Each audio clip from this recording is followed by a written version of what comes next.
next speaker is a past international president. She served Toastmasters International from August 2008, 2009. That was her official time. She continues to serve, as you can see, coming forward, sharing with us, doing corporate awards, traveling around the country. She's a worldwide traveler, actually. If you read the information on the back of your flyer, you'll probably get a much better idea of Jana than I can just share with you. Although I served as area governor the year she was international president, and remember her theme that year, Courage to Conquer, after surviving a harrowing plane crash.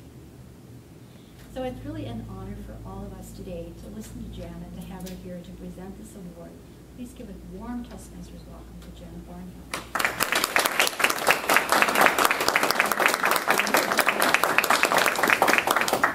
Thank you very much, Sharon. Good morning. Morning. What an honor and a privilege it is for me to be here with you in balmy Minnesota to share in this event today. I never get tired of recognizing people who support this organization. I never get tired of hearing stories like we just heard from Nancy and Laurie. That's what this organization is all about. And it is just my honor to be able to be here today to, on behalf of Toastmasters International, officially and publicly thank you and Blue Cross Blue Shield Minnesota for the partnership that we enjoy and that we look forward to many more years of partnering with you. You know, I was looking at your website last night for Blue Cross Blue Shield Minnesota, and I was so pleased to read words like peace of mind and made easy. Now, I don't know if every one of you in the room are Blue Cross Blue Shield employees. Are you, most of you? Yeah, okay. Well, I was kind of focused on that, but it's relevant for no matter where, like you said, no matter where you are, the skills you learn in this organization serve you so well. But I was thinking about Blue Cross Blue Shield and the insurance industry, and that's not always an easy industry to be a part of, is it? And I thought, you know, I know that at times, if you're in insurance, you're not always at the top of everybody's party invitation list. Is that fair to say? And I think, in all fairness, sometimes you have to work even harder to develop and demonstrate the skills that Toastmasters teaches individuals. But that peace of mind and made easy, your clients, your customers need that.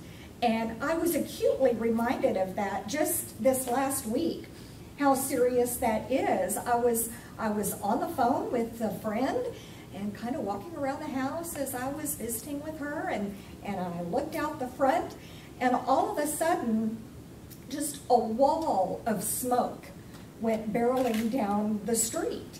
And I told my friend I would call her back, and I ran outside, and I lived just 2 houses down from a quite busy street, and my neighbor who lived across the street on the corner, a gentleman was driving down the busy street, suffered a seizure, and ran into her home. Fortunately, she was in another part of the home, but you can imagine how unsettling that would be for any of us.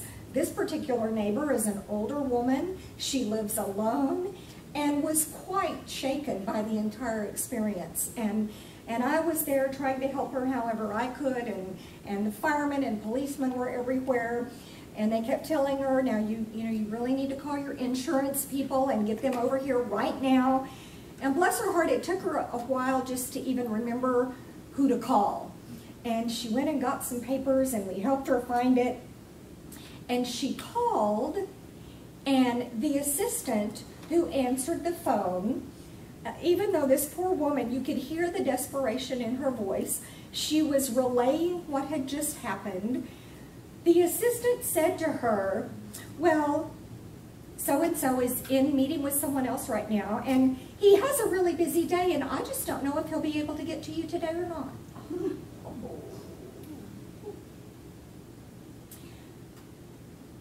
Well, you can imagine she was a bit distraught by that, and the fireman took the number, and he called. He got a voicemail. Regardless, and I know that's a different kind of insurance, but when your customers and your clients call you, chances are something has gone wrong. Chances are things are not what they should be. And they need someone who can listen, who will listen. They need someone who can think on their feet. They need someone who can communicate simply, sympathetically, and understandably about what's going on. But don't we need that everywhere in our life? How many of you have children? How many of you are married? How many of you have a boss? Every day we all need those skills, don't we?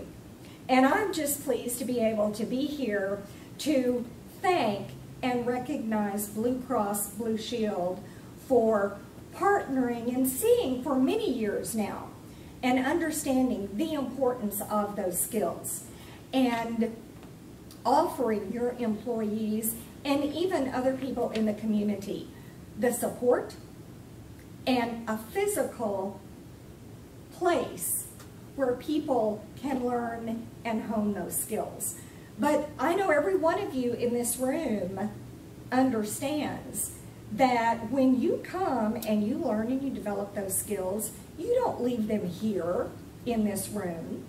You don't only share them with your clients, with your customers, you demonstrate them with each other. And what that means is you listen, you communicate more effectively with each other. That gives you a higher morale, more support within the workplace. That in turn makes you more productive. That in turn increases the bottom line, and don't we all like that? Yes. But we don't leave it here either. You take it out there. You take those skills to your home, and they make you a better spouse, a better parent. You take them to other areas in the community where you're involved, be it social organizations, be it with the youth.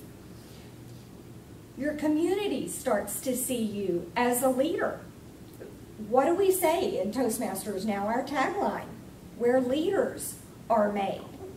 And so you may not have realized it, but just by offering the support that you do, you are not only helping your employees make Blue Cross Blue Shield a better company, you are actually providing a better community and a better existence in the great state of Minnesota for all of those who take a part in it.